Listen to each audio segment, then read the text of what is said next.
Hello, Rebels. Garrett Robinson here, independent author of the Realm Keeper series, with the upcoming novel Rebel Yell, Touch Trilogy, Non-Zombie, Hit Girls, Ninja Bread Man, and currently the fantasy serial Nightblade. This is my show, VlogaNovel, where I vlog a novel. I live create the whole thing from beginning to end, write the outline, write the first draft, go through the editing process, cover design, formatting, and publishing. Nightblade is a fantasy serial that publishes every Friday at noon Pacific time, 3 o'clock for you East Coast fellas and fellettes. The word fellettes is dangerously close to something else. Um, but yeah, so you get to see the entire live creation process. You sometimes get to participate, like when I ask people for a name or for what they want to have happen in the next episode. Speaking of which, you can still vote on how you want episode 3 to start. Option number 1 is that the merchant that Lauren is traveling with can kill all of the constables, proving herself to be a psychotic killer who Lauren then must escape. And option number 2 is that Lauren takes the merchant's daughter hostage and escapes that way. So leave your votes in the comments. Other things to know, you can pre-order this book, blue section of the screen below my face. Pre-order now at garrettbrobinson.com/nb-2. However, if you haven't read the first episode, the second episode isn't going to make any sense. So you can find that at garrettbrobinson.com/nb-1. You can get it for free on Kobo, iBooks, and you know what? I will bet you that it's free on Nook by now. It should have populated to there. Let's see what we got. Nope, not yet. Oh well. It was a nice thought. But you can get it for free on iBooks and Kobo. You can buy it for 99 cents off of Amazon or from me directly. Get it for free. Just I want the first episode to be free and whatever. But if you insist, if you're like, no, I want to pay you and everything, then get it from me directly because I get a much higher percentage of the sale. But if you want to be super helpful, go report it to Amazon as free on iBooks and Kobo. Because I want it to be free on all platforms everywhere. So that would be the most helpful thing that you could do. You can always catch the latest episode of VlogaNovel on my website, garrettbrobinson.com.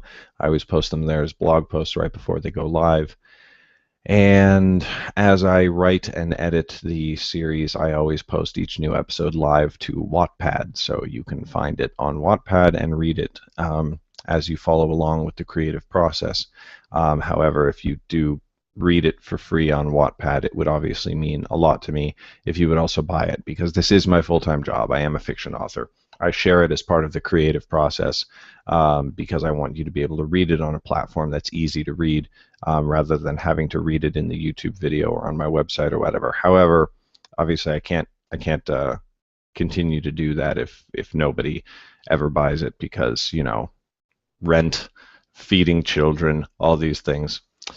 Real quick before I start, let's just let's just talk about what happened. The last episode, episode 10 of the series, where I started editing this book, was only like 25 minutes long, and then I bailed.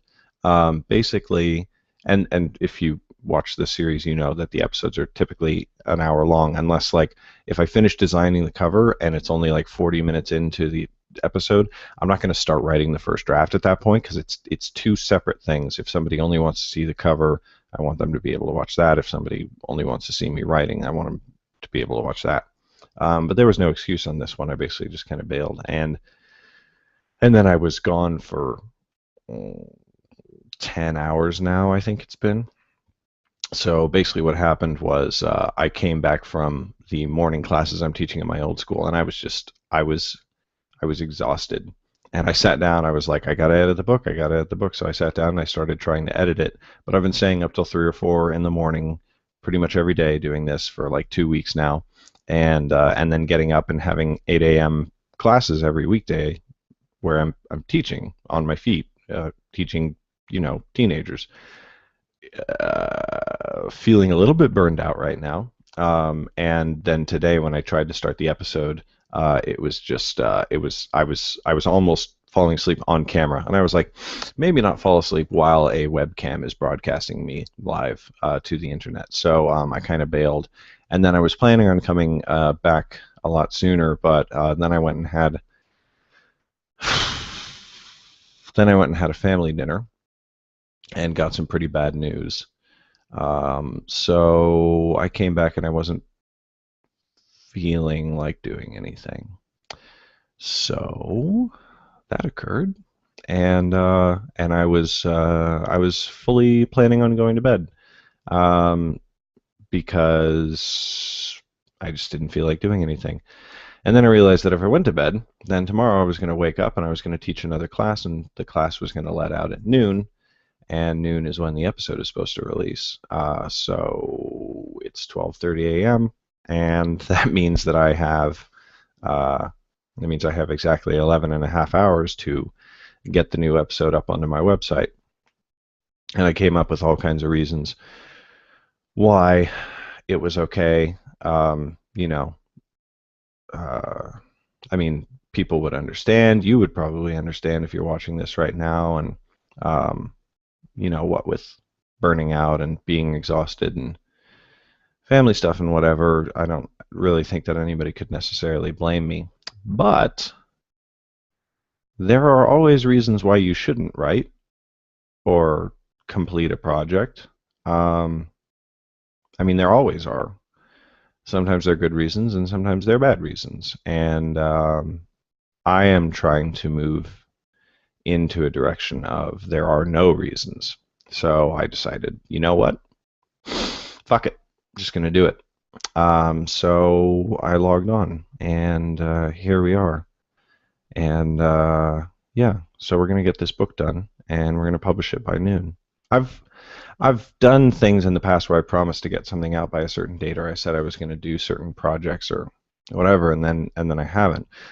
If any of you are, readers of mine, the most obvious one that you'll remember will be Wormspire, which was supposed to release by December of last year and didn't release until March of this year, or maybe February. But anyway, months late, 2 months, maybe three. And that was a really crappy feeling. And this is not Wormspire. This is one episode of a series that's going to go on for a long, long while, and it's all going to be fine. But I said I was going to release an episode every week on Friday. So I'm going to do that. And I'm not going to let anything stop me. So this is quite different from previous VlogaNovel episodes. But you know what? Different is good. Let's keep editing the book.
Oh, I talked about this in the last hour, but in case you're wondering exactly what I'm doing, I have a very um, intense habit of using passive voice. And when I was writing the first draft, I noticed it a lot. So the first thing that I'm doing before I even do just a read through and general edit is going through and searching for any be verbs, was, were, be, is, and rewriting those sentences because they really stick out in my attention when I reread my own work. So it will make the rest of the editing process much easier to just eliminate them all at once. Samurai Dan chimed in and said, "Hey man, said a bunch of nice things that I'm not prepared to compute right now." Thank you, Samurai Dan. I appreciate it.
Annis is kind of a jerk. I like her.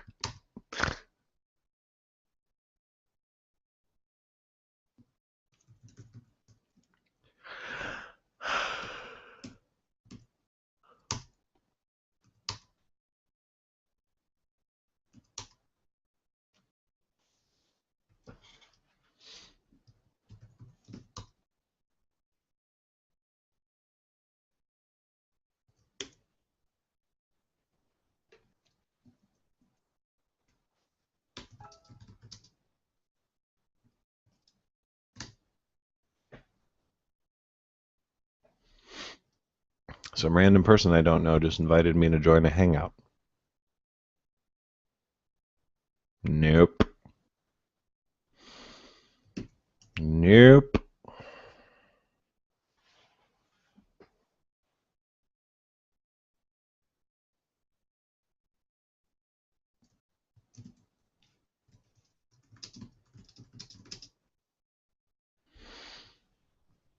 Oh, that reminds me, by the way. If you comment on the YouTube video page while you're watching this, I can see your comments. Right, that's what I was trying to say. Right over here in this section of the window, I will see them and I can answer them. If you have a question about what I'm doing, suggestion, I don't really take suggestions, but question, comment.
Okay, so there's our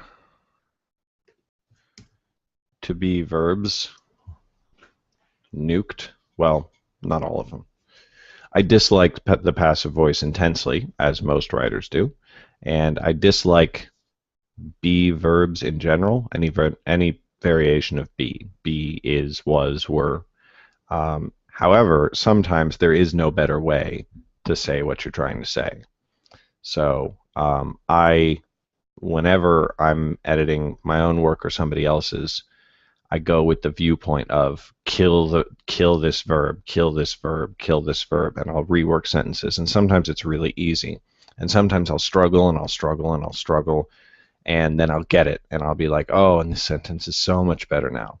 And then sometimes I'll struggle and I'll struggle and I'll struggle, and I'll be like, no, there is no better way to say this, and then I leave it.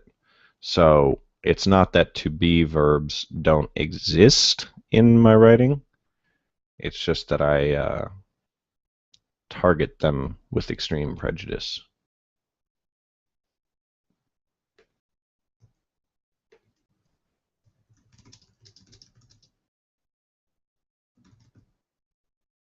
Hey, 200 words eliminated from the manuscript.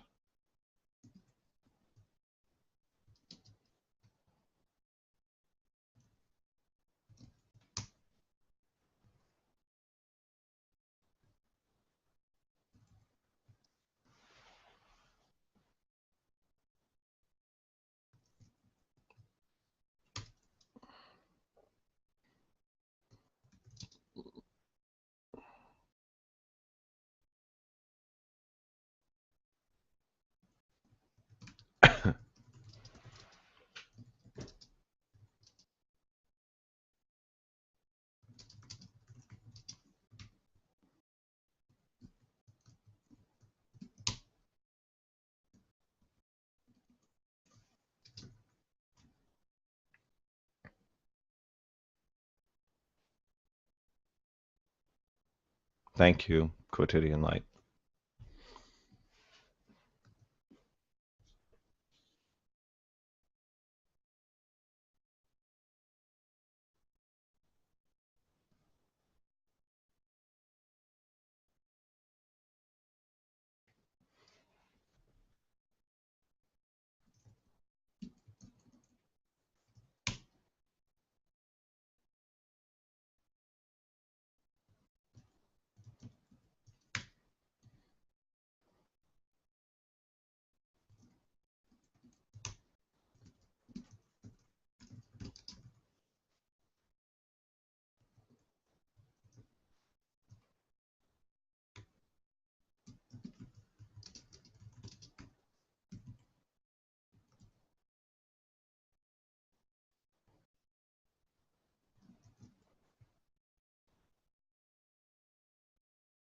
Oh, you know a funny thing that happened on episode 2?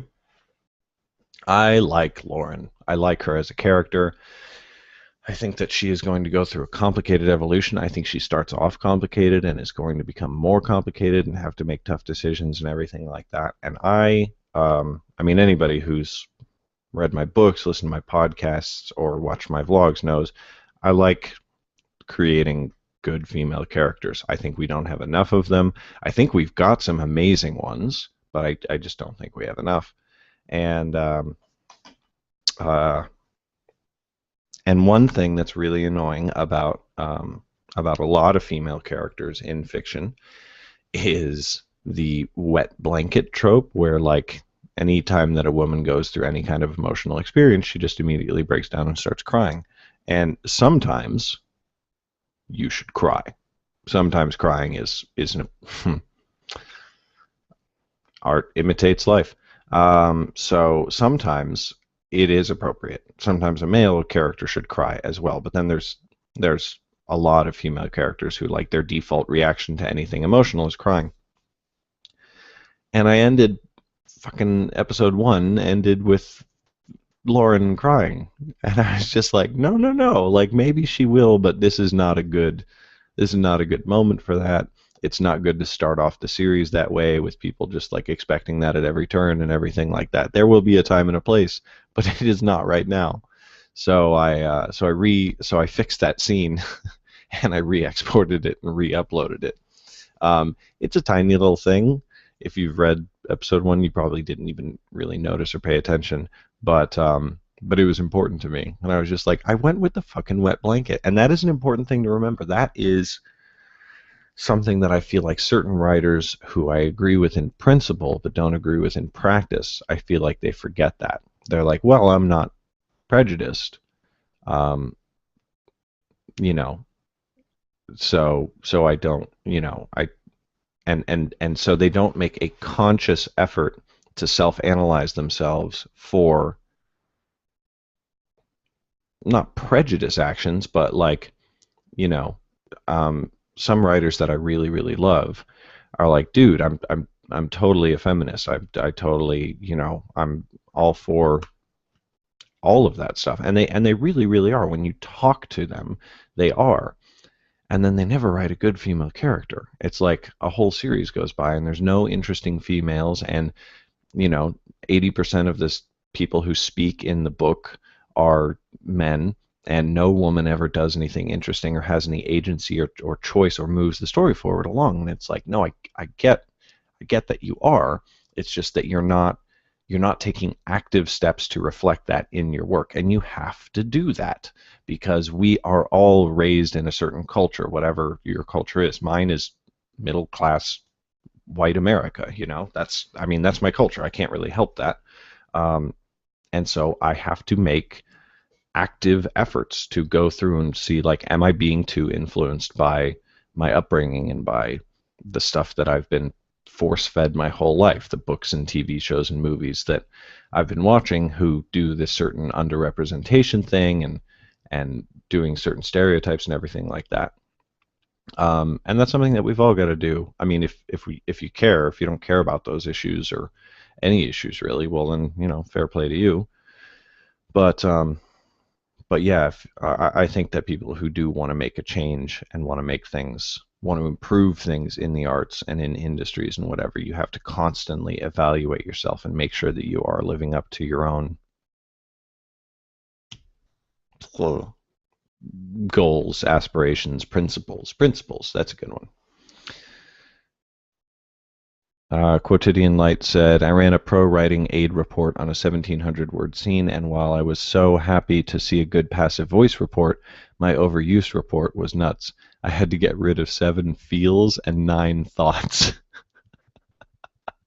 And Jesse Jameson said, thank you for saving me a seat. You're welcome. I told nobody to sit in that seat. I said, fuck off. That's Jesse Jameson's seat. Um, Quotidian Light, could you say in the comments where you found that report? Because that sounds really cool and something that I'd really like to do. I know that I overuse certain words and I try to keep an eye out for them, but I'd love to just be able to put my book through a thing and be like, you used lightly 500 times in this 400 word document.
Oh, another thing.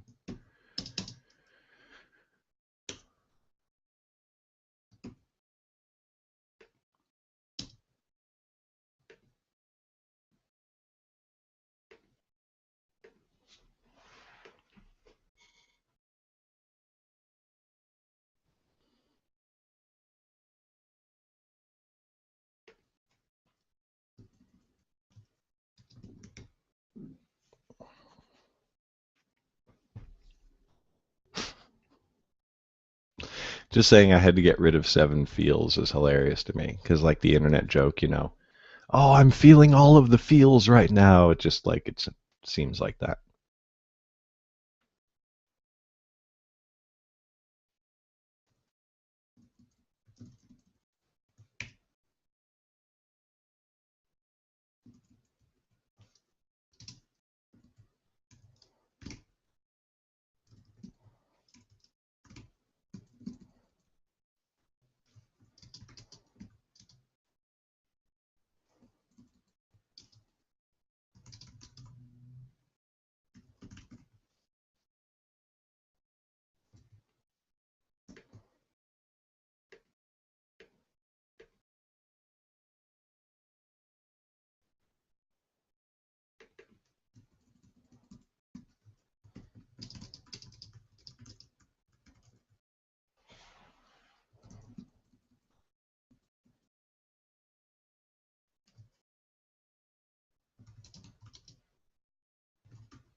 Quotidian Light chimed in and said it's here, and then she gave a link in the comments, prowritingaid.com.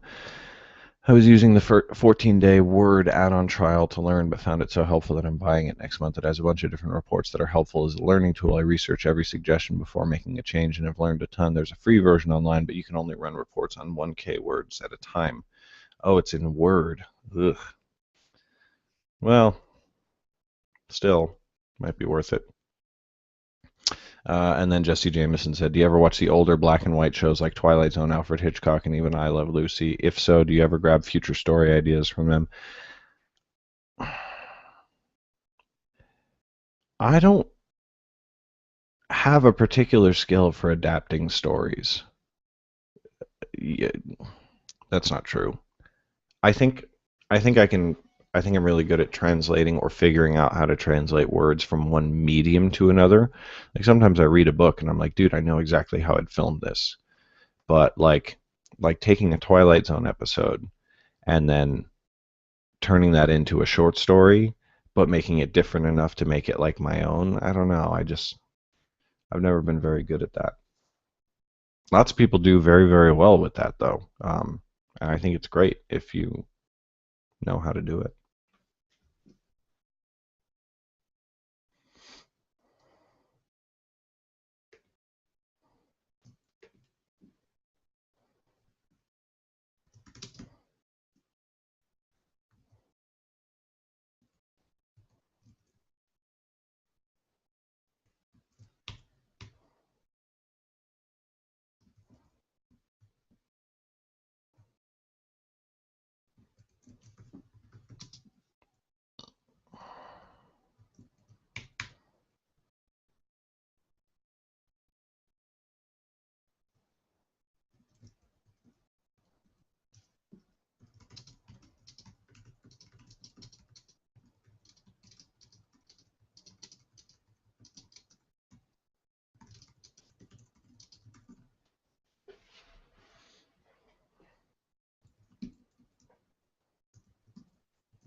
Quotidian Light said, I just export in out of Scrivener into Word and run the reports and edit, then import back into Scrivener a scene at a time. Yeah, that seems smart.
Hey, got rid of 300 words so far.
Simon, your comment isn't showing up on the live feed, but you said, could you say why you do one or two edits, or is it more of a feeling? Could you elaborate on what you mean by that?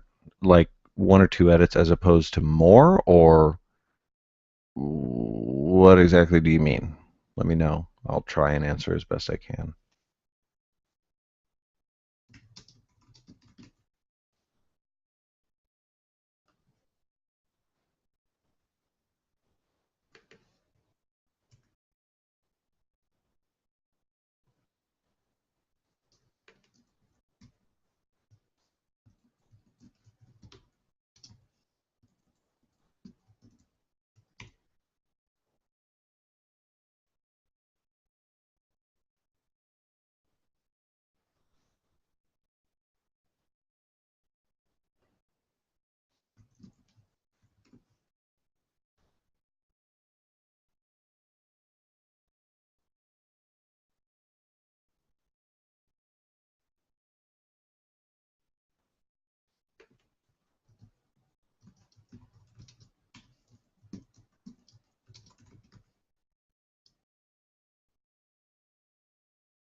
Oh, gotcha.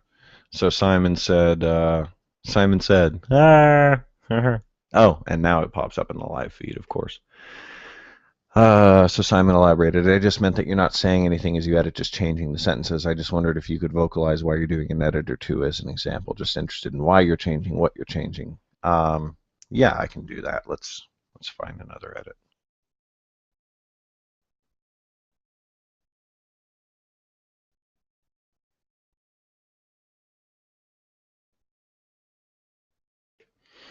Okay, so here, sentence. But in no time at all she had reached the far side. That's not necessary to complete her action. Basically, if I take this sentence out and we go from her walking across the bridge to her getting off the road on the other side, the audience fills in that she finished crossing the bridge. Um, so that's just unnecessary. If some every writer's different. I overwrite. If anything, I overwrite. Some people underwrite. Some people underwrite some things and overwrite some other things. I think I tend to overwrite everything. Um, and that's, everybody's different. Um, what's her name? Shen Hart, who's actually a really good editor, by the way. Shen Hart uh, posted on Google Plus the other day, and she's like, "Why are writers always bragging about how many words they're cutting out of their first drafts on edits? Like, you know, on my subsequent drafts, I'm usually elaborating on stuff." And I replied, I was like, "Well, because you don't overwrite things on your first draft, I guess." Like me, I'll write 13,000 words and cut it down to 10 because I just keep putting words on the paper. I don't consider on my first draft, I don't consider every single sentence before it goes on. So I write things that move my mind onto the next paragraph and the next part of the story, but aren't actually necessary for the reader. So that is one of my key goals on every edit is, did they need to read this? No? Okay. Cut it. Just cut it.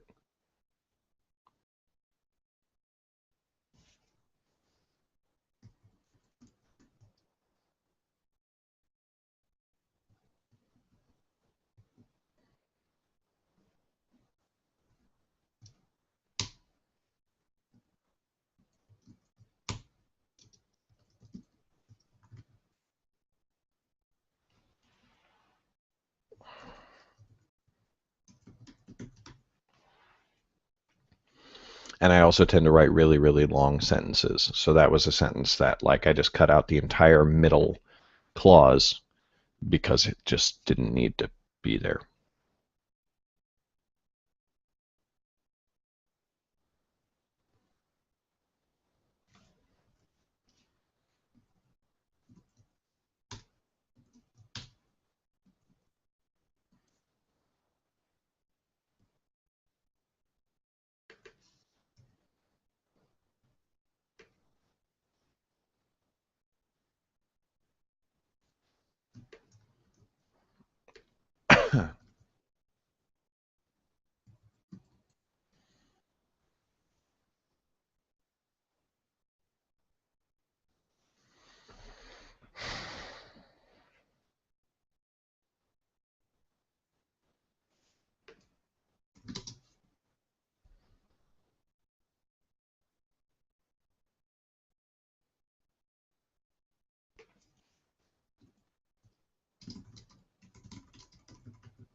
Hey, 400 words eliminated.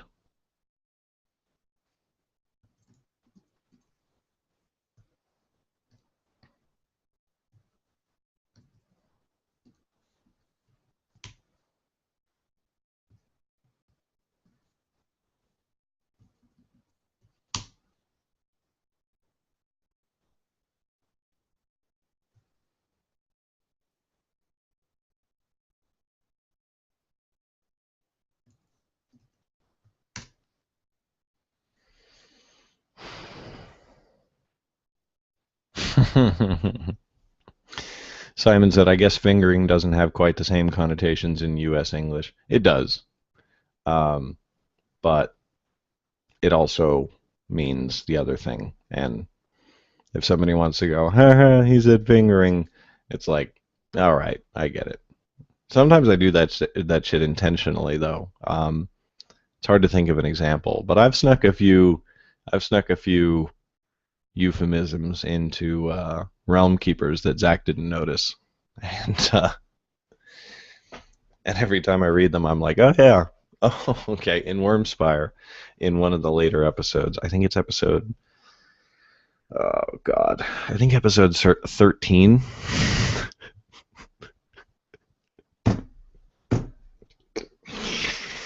There's a whole part in episode 13 where Sarah is trying to close a gigantic stone door, and if you take out the action and just leave the descriptions of Sarah and her dialogue, it's totally a sex scene. It's like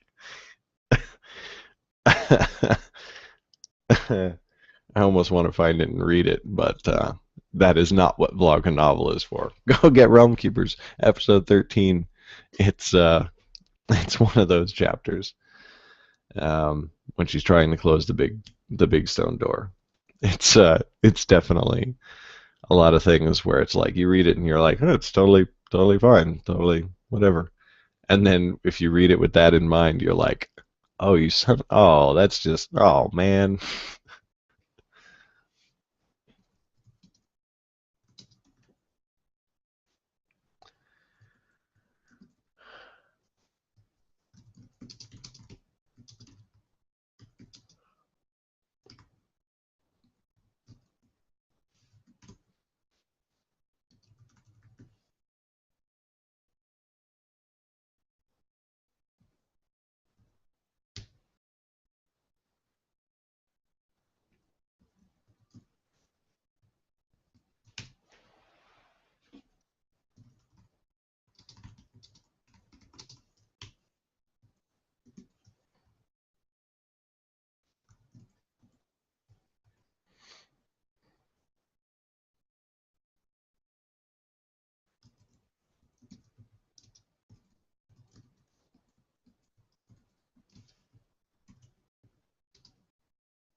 Simon said, question, what stuff is easiest to edit of your own work? Like, are the action scenes almost fine as is, or the dialogue?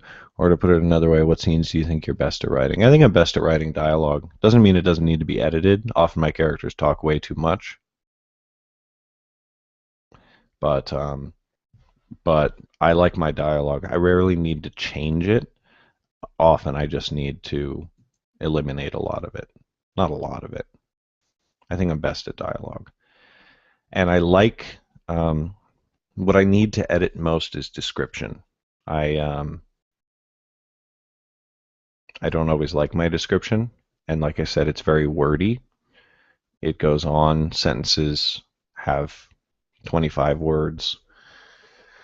Sometimes that's okay. It's just not every sentence. My description needs a lot of editing. I'm generally pretty happy with my action scenes, although again, they tend to be overwritten. So, and on an action scene, you want things to move, pop it a pop it a pop. So, I cut it down to the bare necessities, the simple bare necessities. I forget about my worries and my strife. I mean the bare necessities. You know, Mother Nature's recipes. Just the bare necessities of life.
Glad to make you laugh, Simon.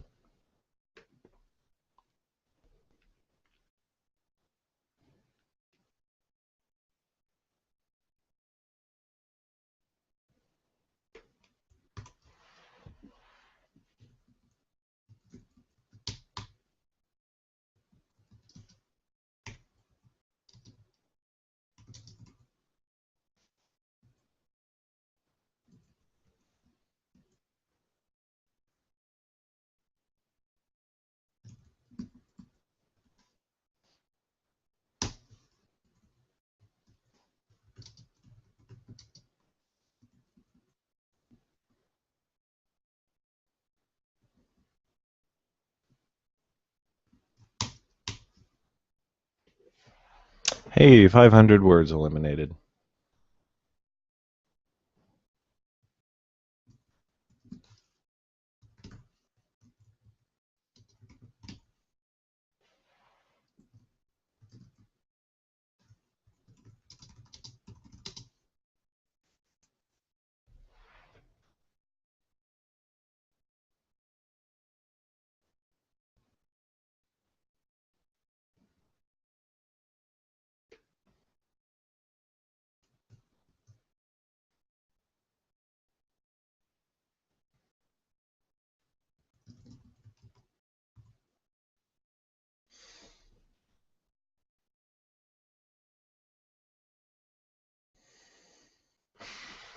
Mm, 7 minutes left. Do I actually have 7 minutes? Am I lying to myself? I'll give myself 5 minutes.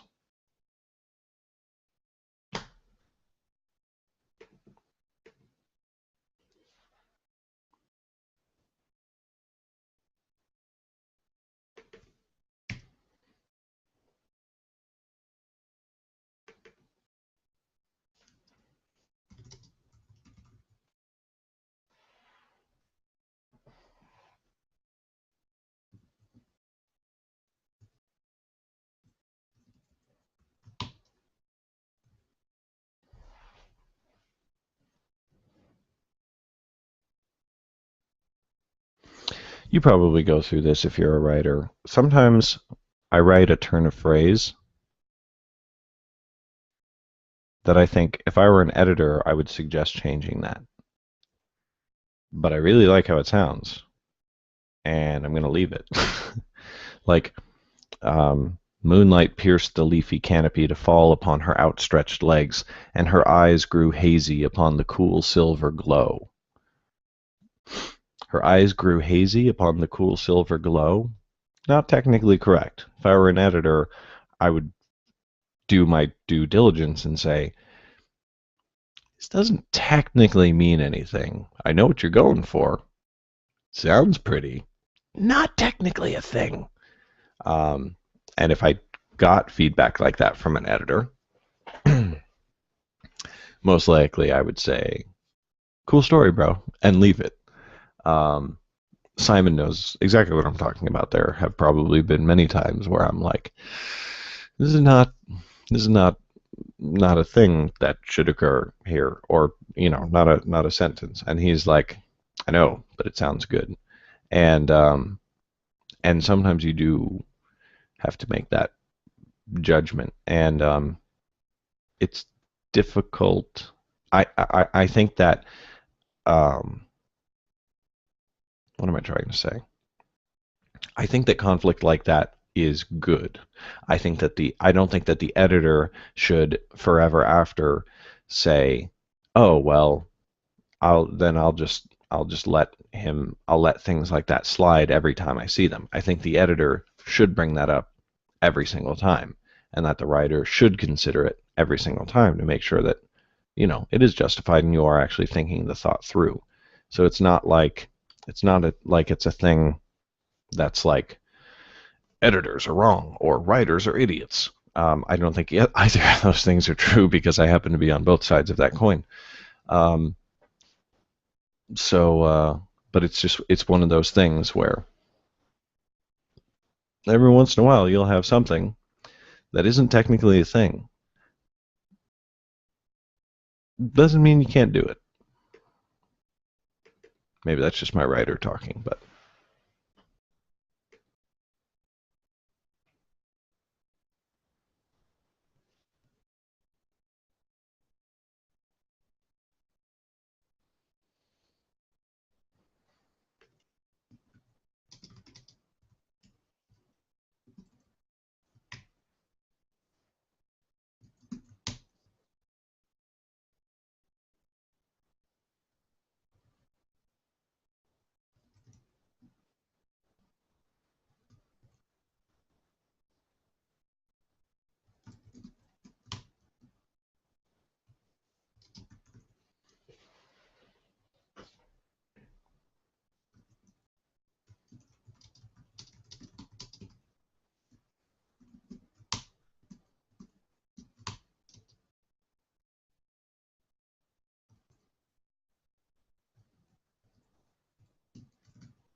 Simon said, I like that line. I just cut the next sentence about weariness. I'd already have understood she was falling asleep. And things that aren't technically correct but convey an emotion are still valid. In my opinion, it's like impressionist paintings. Yeah, and it's just very hard to find a balance on something like that.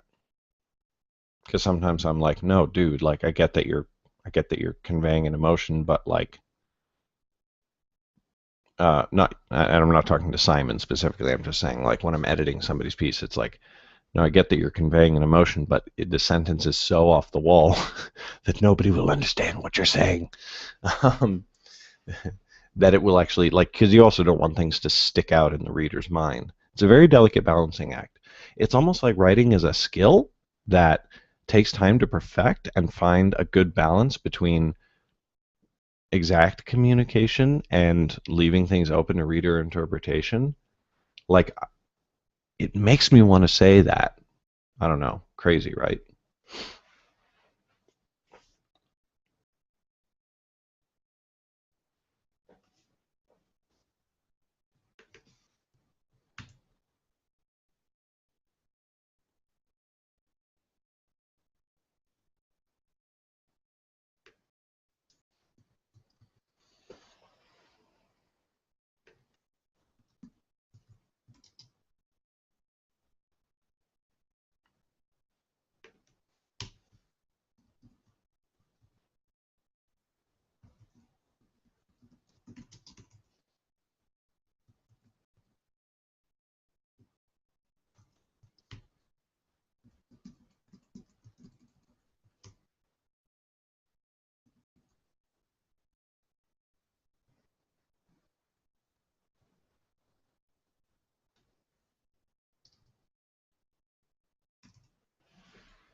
Okay, so my hour is up and chapter one is done. So I will end off for this hour. Thank you for tuning in on VlogaNovel. Don't forget, you can pre-order this book now at garrettbrobinson.com/nb-2.